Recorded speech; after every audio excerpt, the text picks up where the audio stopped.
Unreliable Narrator with Ebl and Ryan Hanson, the Cabdrivers of Creativity, Champions of the Unknown, Believably Unbelievable, Film, TV, books, cosplay, and society issues. Interviews of creators, authors, and artists. Mayhem on the word-cutting floor. And now, join us to find out what's really going on.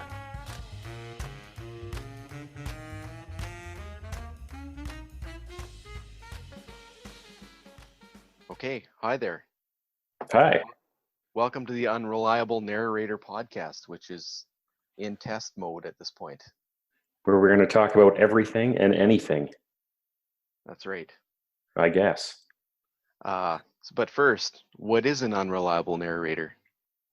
So, of course, we have to quote the greatest authority, which is Wikipedia, a narrator whose credibility has been seriously compromised. Oh, I'd say that's me. Not only that, but I think that's actually everybody. Could be. So why are you unreliable as a narrator? Myself. Oh, I just like to tell stories. I'll tell any story. I'll make stuff up, but usually it goes on paper. If I do, I don't like to do it verbally.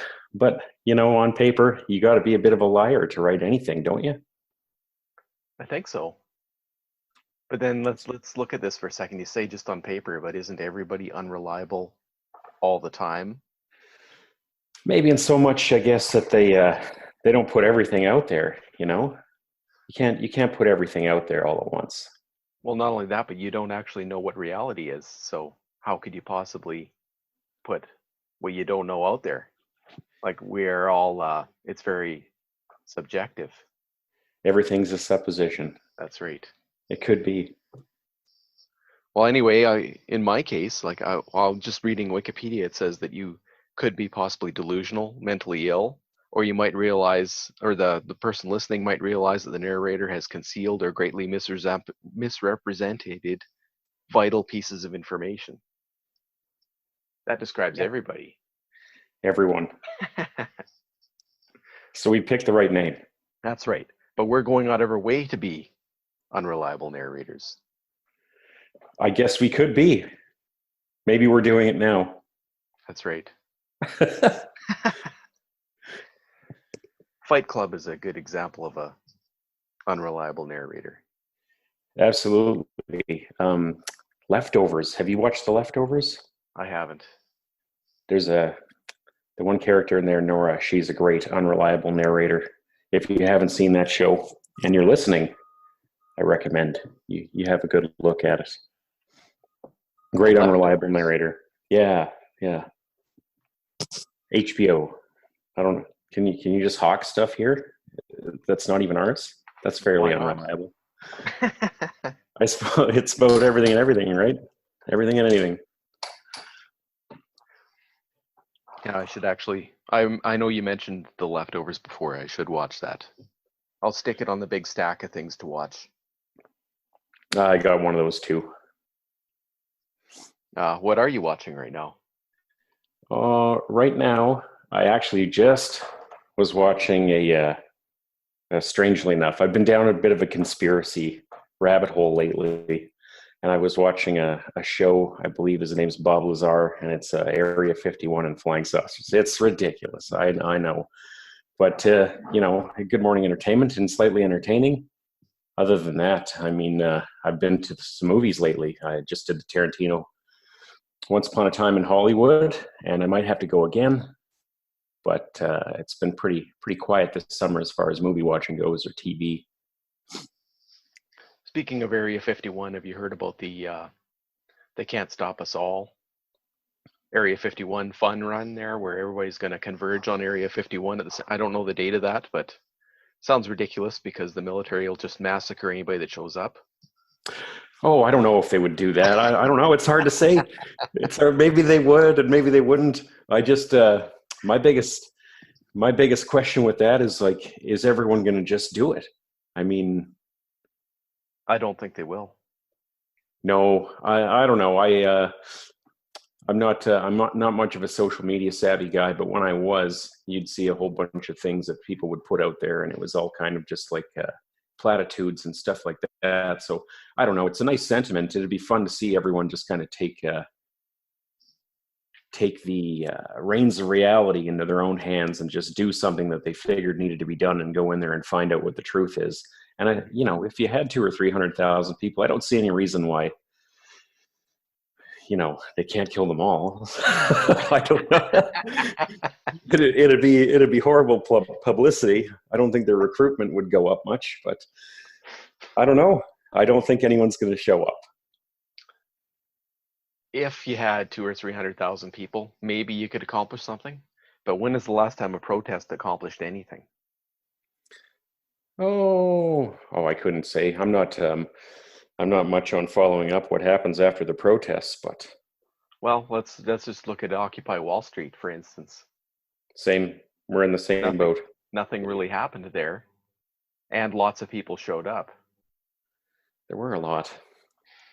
And then everybody just forgot about it after nothing happened. Yeah, I don't know. I guess it'd be, it's kind of akin to a salesman getting his foot in the door, right? How many people do you need to get your foot in the door? How many Bible salesmen will get your foot in the door at Area 51? There has been some articles recently about how UFOs are basically unidentified flying objects have been seen, and they admit that they've seen them. Oh yeah. No, go ahead. That seems to be a new development to me. I haven't read about that. I kind of I got onto this kick. I was listening to a lady named Annie Jacobson, and she was on the old the Gateway Drug podcast, Joe Rogan. And, she was talking about some of the people that she'd spoken to at Area 51, and she seemed entirely credible. So I picked up one of her books. I mistakenly got it from the library, and I thought it was going to be the one about the Area 51, but it turns out it was about psychokinesis experiments for the CIA and the KGB in the Cold War, and it's pretty interesting so far. And it's going into that whole, realm of what is reality, I guess, and what's the truth and what's happening. And next one I'm going to do is that Area 51 one, but she had some interesting things to say about that on the podcast, and her main thing was read my book, so I think I'm going to have to.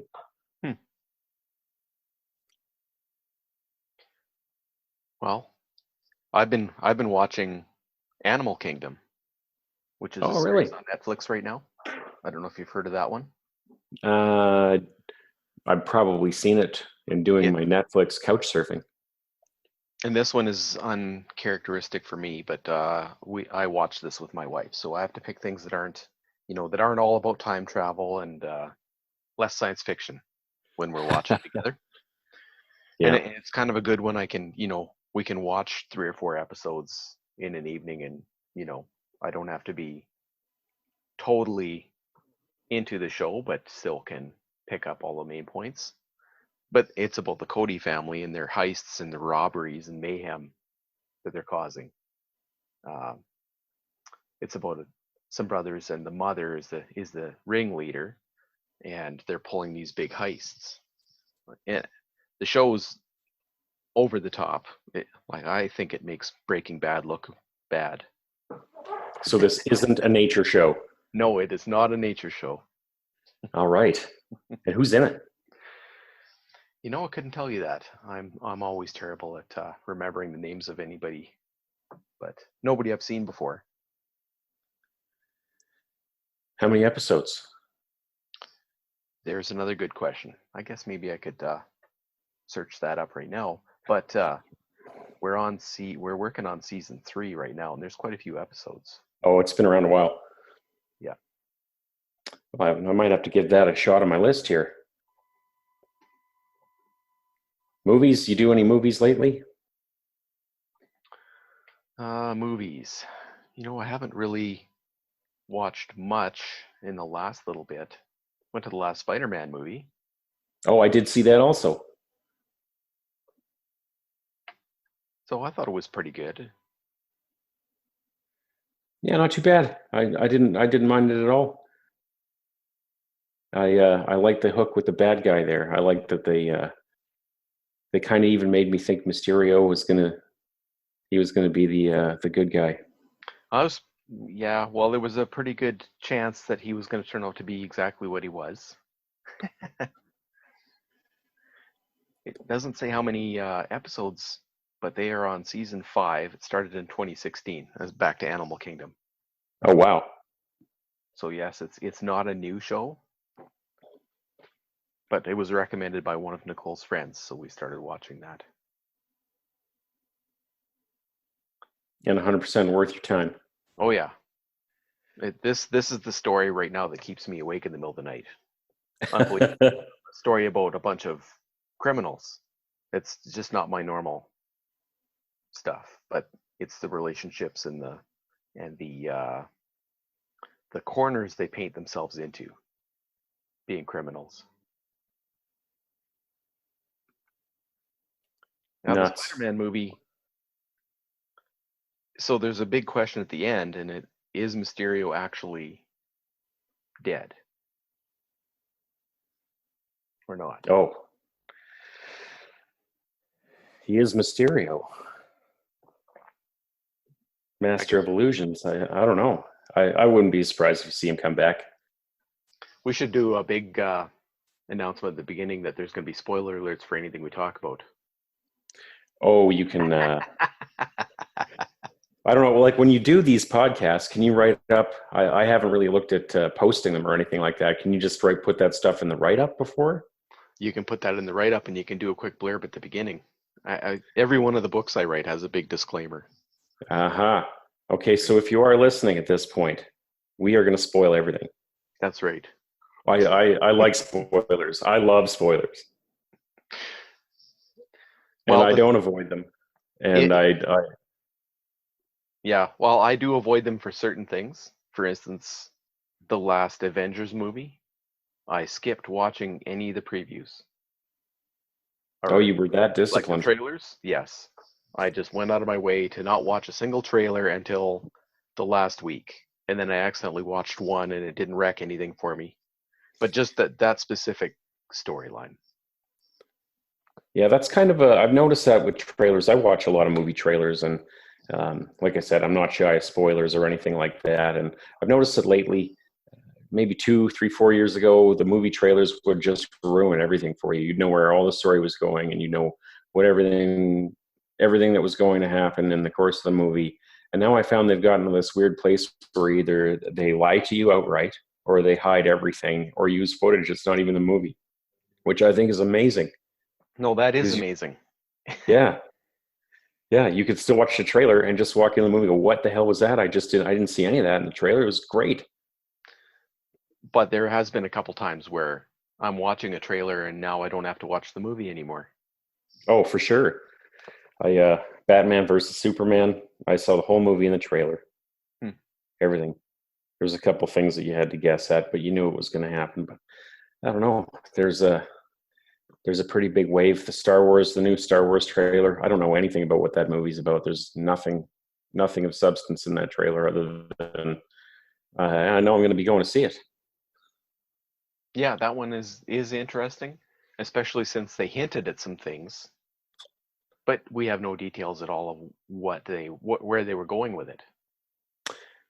No, and I'll tell you a nice example of a classic unreliable narrator, Mr. J.J. Abrams. Hmm. Yeah, it's what's that example? Yeah. Oh, he's just really good at let me see here. Now you're putting me on the spot. Now I'm all freaked out. I feel like I'm in a job interview now. No, I don't know. Maybe we'll say him showing up and regarding Henry. That was a I don't know. He's just good at he's good at what he does. I like that guy, and he can fool me sometimes and make me want to see what he wants me to see and make me not see what he wants me to see. And He was one of the he directed a Star Wars movie or two, or Star Trek. Sorry.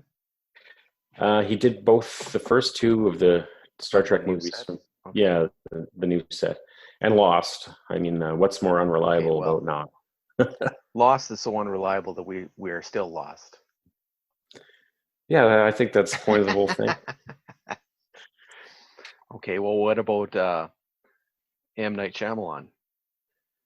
Oh, yeah, great example. Yeah, he goes out of his way. That's the problem now, is that he's known for those kind of tricks. So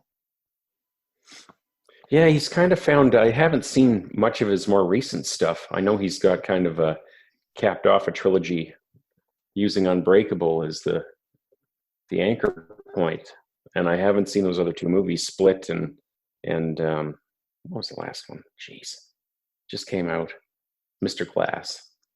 that's right. So there, he was unreliable when he actually got the studios to sponsor him for the second movie, because he didn't let them know that it was part two of the trilogy.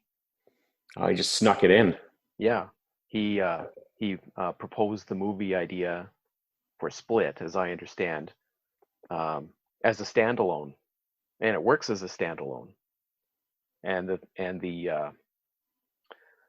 people funding him were not aware that it was part of a trilogy at the time. So he went ahead and did it anyway. Well, That that's that not a bad deal. and that might have really influenced how he did the story, but fits with his personal method of misdirection. Well, he's good at it. I'm kind of glad to see that he's had a little bit of a late resurgence here, and that people are kind of going to his movies, because I just really liked all the stuff that he'd done up until the one where everyone was running from the trees. And I didn't even see the last Avatar Airbender. Is that what it is? The Last Airbender? I want to say Avatar because I know that's what the cartoon was called. But It wasn't it wasn't that well. It wasn't horrible, but it felt predictable to me. do you follow that show, The Last Airbender? No, I just my kids were a fan, so then we ended up seeing the movie. You know, it wasn't a total waste of time or anything. It just wasn't too remarkable to me. Yeah. But I don't know the story either. Maybe if I was a big fan, it would have been even worse. I'm not sure. Yeah, I don't know. I knew a couple people at the time that movie came out that were really big fans, and one of them was super happy with it. And then other people I know, the other fella I know, he just didn't want to have anything to do with it. Hmm. And I don't know. It's kind of one of those ones that split everybody down the middle.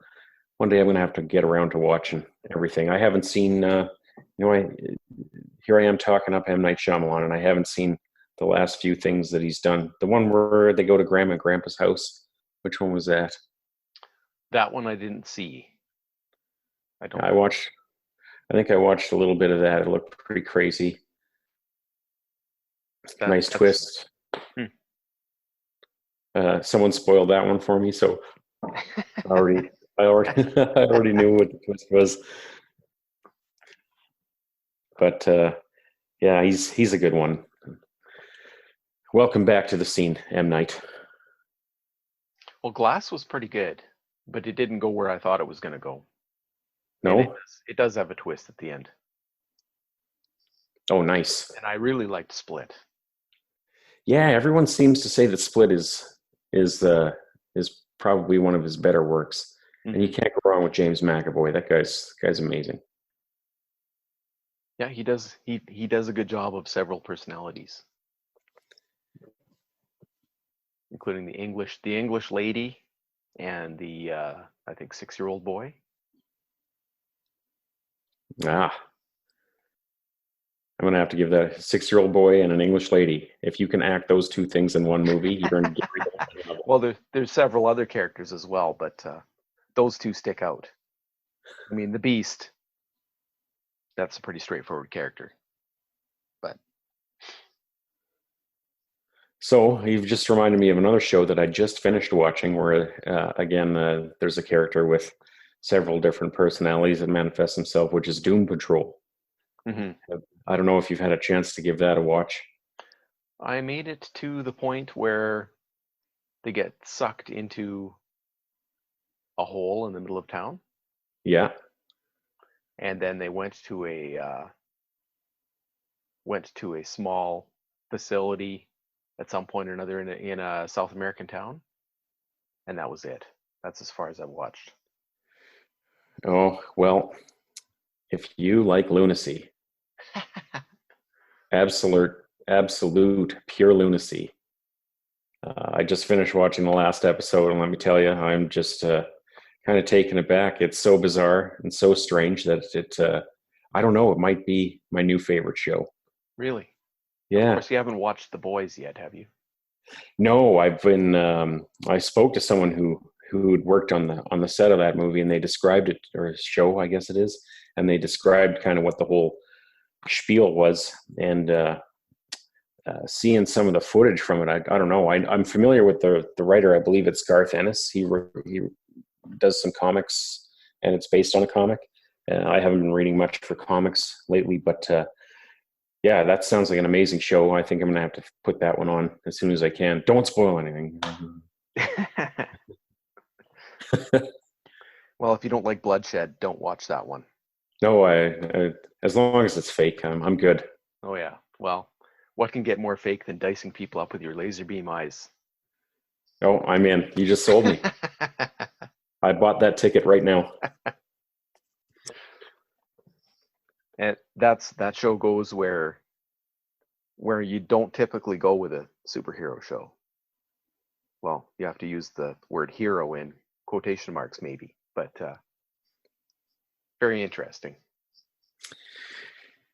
Yeah, I think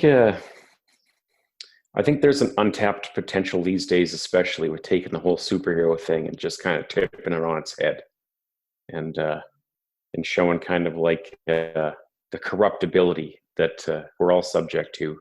I think there's more interesting stories than that than there are the absolute good guy right now. Are you familiar with Peter Klein's? Not at all, no. He's an author. He's written quite a few different books. Um, but one of his series is called, it starts with X Heroes.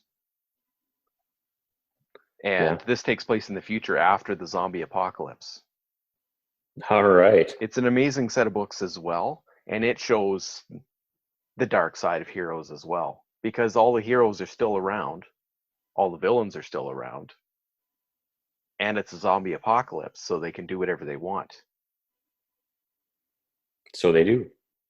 Pretty much. And I there's major spoilers I could give away about the plot of that book, but I won't, just in case anybody is going to read those. I recommend those books. In fact, anything by Peter Klein's, I read all of his stuff.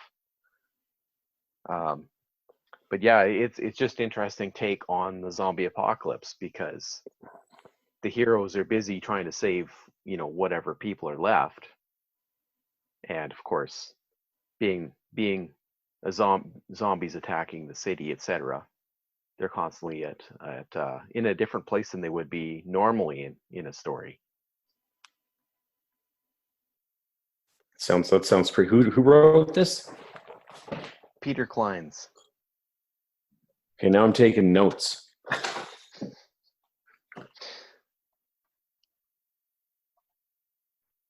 And we have dead air.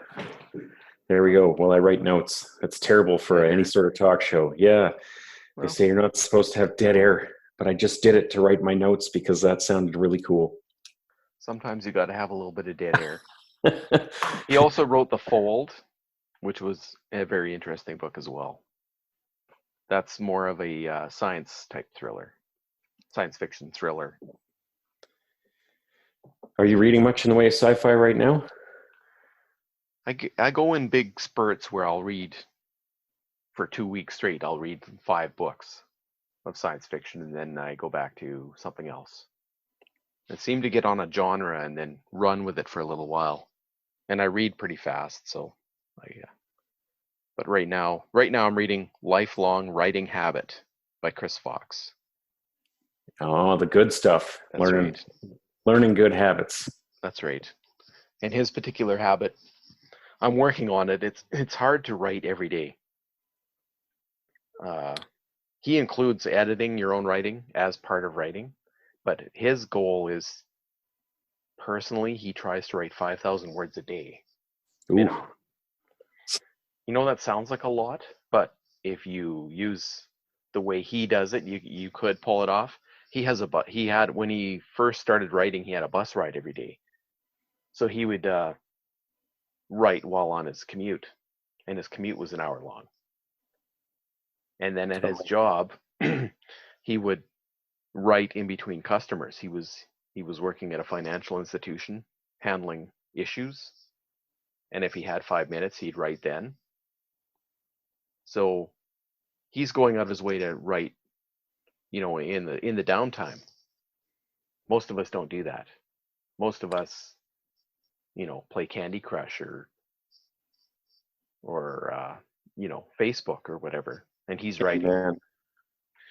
Yeah, that's really interesting. I'm always trying to being more ambitious than I think I have energy for. I'm always trying to find ways to squeeze the things that I want to do into the time I have available. And for the most part, I'm pretty good. I'm pretty motivated. But I was thinking about that one the other day. Is I don't do a whole lot of writing, and that's the one thing I'd like to do more of. And squeezing, yeah, it might be worth squeezing it into those little windows that you have where you're not really doing anything constructive.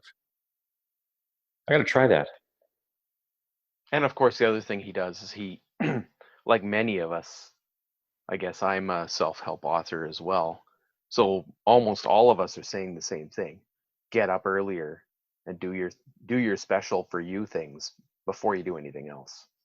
Yeah. And that's where I have 3 or 4 things duking it out first thing in the morning, because I do yoga, and then there's meditation, and then there might be specific problems or things that have to be done for publishing. I have to handle all that stuff before the day starts, or it doesn't get done. So then to fit writing in, I have to really try to determine that I'm going to do it at a specific time, and then just do it. But I can't do it. I don't know. I can't do it at the expense of all the other things at the same time. I don't know. I think morning is more creative for most people, though. Your brain is fresh.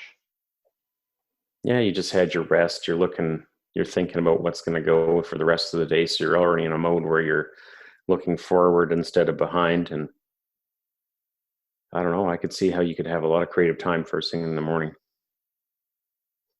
So what writing projects would you start if you had the ability to start right now? What would you be writing? Oh, all the ones I've already started and not finished.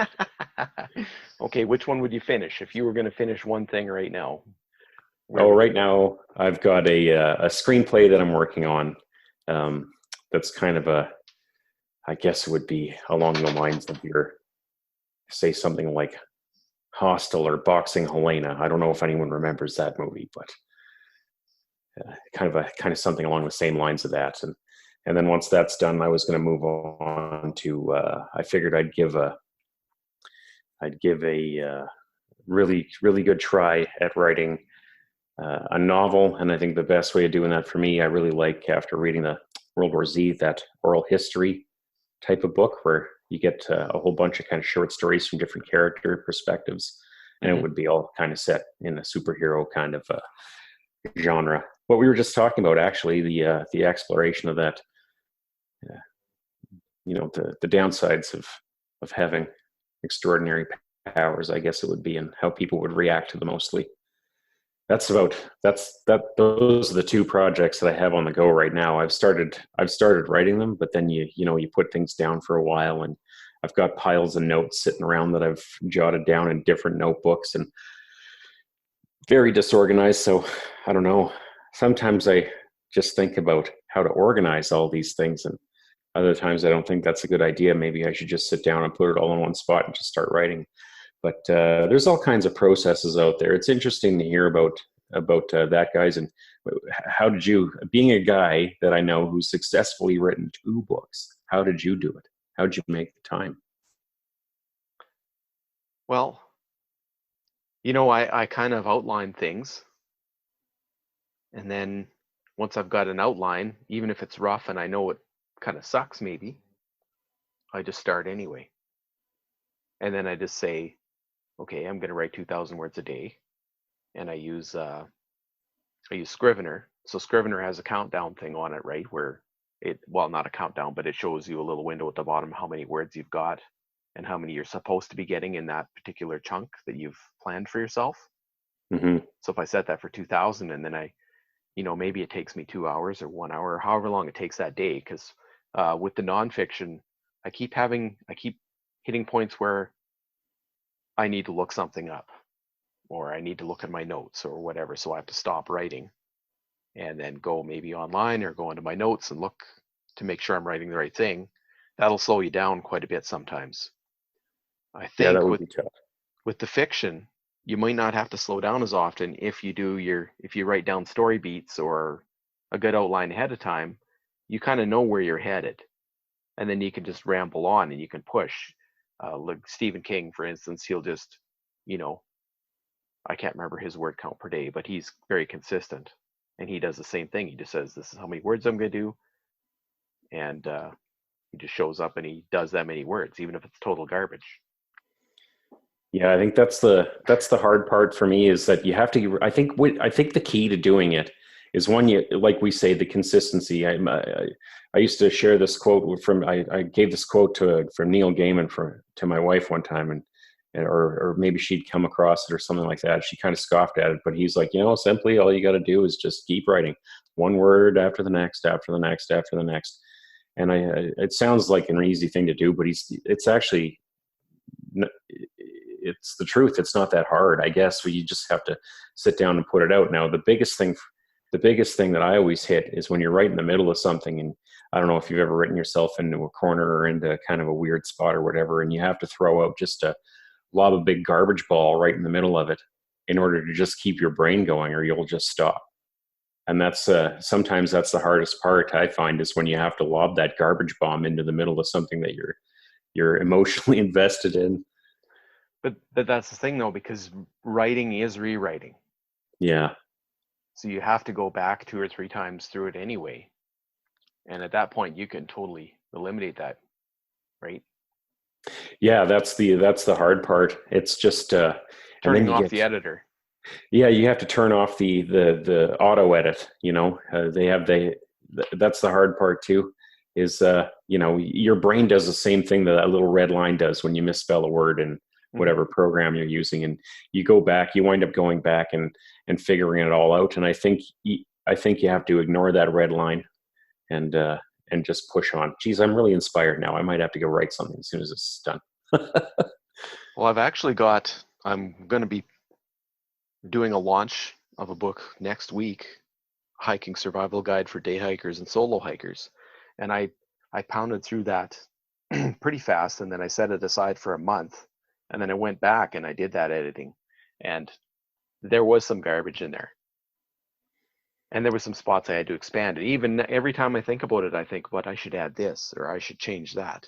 And I have to, you have to just draw a line somewhere and say, well, it's what it is, and move on to the next project. That's that same editor problem, right? Yeah. Yeah. It's I don't know. It's difficult to let stuff go too. Yeah. Well, you think this is reflecting on my name, and, you have all these doubts about whether or not you wrote something worth reading and all that. But here's another quote from, I don't know how to say this guy's name, W. Somerset Maugham. Anyway, The quote is, "I write only when inspiration strikes. Fortunately, it strikes every morning at 9:00 sharp." So he apparently just was the kind of guy that just sat down and wrote. I don't know if this guy's even around anymore. Yeah, it's like anything in life, it's kind of habit forming, and it's easy to form bad habits. I've had my share of those, and then you have to form another habit to get out of them. And I think in order to do anything like this, such as yourself. You got to make a habit of it. That's why we're doing this. You pulled me out of my my excuse zone, and now here we are recording a podcast. So just getting something done is, you just have to make it happen. That's right. Things have to start somewhere. Yeah. And then it's just like trying to start an avalanche. The first couple pebbles you throw down the hill, they stop. That's it. Nothing happens. If you just throw one pebble down a hill, you're not going to get an avalanche. You have to repeatedly have action on that slope in order to get it rolling. Whether that's more rocks or rain or whatever, but something has to happen there, and it does, or it just sits there. So a lot of people start something and they throw one pebble against that from the top of the hill. Nothing happens, and they're like, well, that was a waste of time. And then they go find another hill. I don't know. Yeah. I don't know about an avalanche. I'd be happy with a out of control flaming 1981 Chevette. Well, that would work too. Those are easier to light. You can turn any car into a Molotov cocktail fairly easily. And all you need is a rag and a Bic. Off you go. You're off to the races. Yeah. No, that's much easier. It doesn't take repeated efforts or anything. In fact, you might die in the experience. But what a show you'd have made. That's right. Before you start any project like that, make sure that you set up some sort of recording device if you're by yourself, so that the rest of us can enjoy the show. Well, Chevettes are hard to find these days, so I don't think we'll be doing that. But proverbial ones, maybe. We'll hope. We'll hope for one flaming Chevette. The proverbial flaming Chevette. Yeah, that's what we. That's going to be my inspiration. I might have to find a way to work that into a scene or something like that. Yeah, well, every one of my book features clowns, and not friendly ones. So there you go. You got to have the recurring theme. Geez, I don't even know what that'd be. I guess it's going to be that Chevette. That's going to be my Sam Raimi car. Fiery Chevette. You're gonna have to invest in some Chevette lookalikes. Yeah, just some Chevette shells, some husk cars, maybe some fiberglass ones, the Dukes of Hazzard style, so you don't have to wreck them all. There'll be like the one for sentimental value, and all the rest that you can just destroy. Well, if you can defeat the uncanny valley, you could just get one good one and then use computers to put it in everything. Right? This just went right off the rails. The flaming Chevette. One flaming Chevette. See, that's all it takes. Yep. We could, you could even do an experiment. You could see how many stories you could get out of a flaming Chevette. That's true. It would, the murder mystery, of course. Right? Oh, the murder mystery, yeah. Yeah. The science fiction, where no one can figure out why it lit on fire. The noir thriller. Yeah. It turns out it's, what do you call it? Spontaneous human combustion. It could, yeah. I'm trying to find an angle where we could work this into a Victorian romance. I don't think we're quite there yet. No, but you could do comedy for sure. something to do with Last Night in Las Vegas or something. Yeah. Where you get a naked Chinese guy jumping out of the trunk right before it lights on fire. Could be.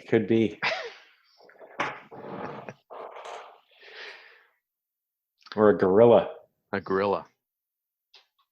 With a top hat. I don't know. We're just getting deeper into this Chevette hole here. Well, maybe we should wrap it up on that note with a flaming Chevette. I think so. Well, it's been a slice for our first one, and I don't know. I'm hoping that someone's listening. And if you are and have suggestions, we don't have an email address or anything. Not in specific, no. We could. Do you have one you want to use, or do you want to use mine? Well, maybe we'll make up a new one. I've got like 3 or 4 that are just kicking around. Some aren't being used, but Well, I'm gonna, once we've got this recording ready to go, I'm gonna put it on my website so people could get a hold of us through there for the time being. And that's at tim-ebl.com, which is tim-ebl.com. So that's a start. there we go. And then I'm sure I'll figure something out for the next one. We'll do some more prep work, and we'll come back and talk about some more stuff. When do you want to do this next? How often? Well, we better do this once a week at least, I would say. Right. Yeah, it doesn't seem like too bad of a deal here. So it's going to be a thing, I think. Yep. Well, we threw the first pebble. It's the inertia to get going to start with. Yeah. Right. I'm just thinking we didn't even introduce ourselves at the beginning of the episode, so we'll have to make that on the next one. Oh, who needs that? Two voices talking? That's very unreliable, right? Disembodied voices. Yeah. All right, my friend. Okay. Well, if you're there, thanks for listening. And Tim, I'll talk to you later. Okay. Thanks, Ryan. Right. No problem. Okay, bye. Bye-bye.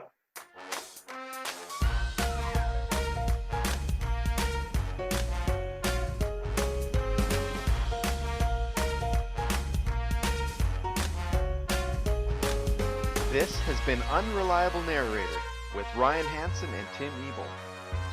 Join us next time when we discover the easiest method to fight off truth decay using cutting-edge mental hygiene products.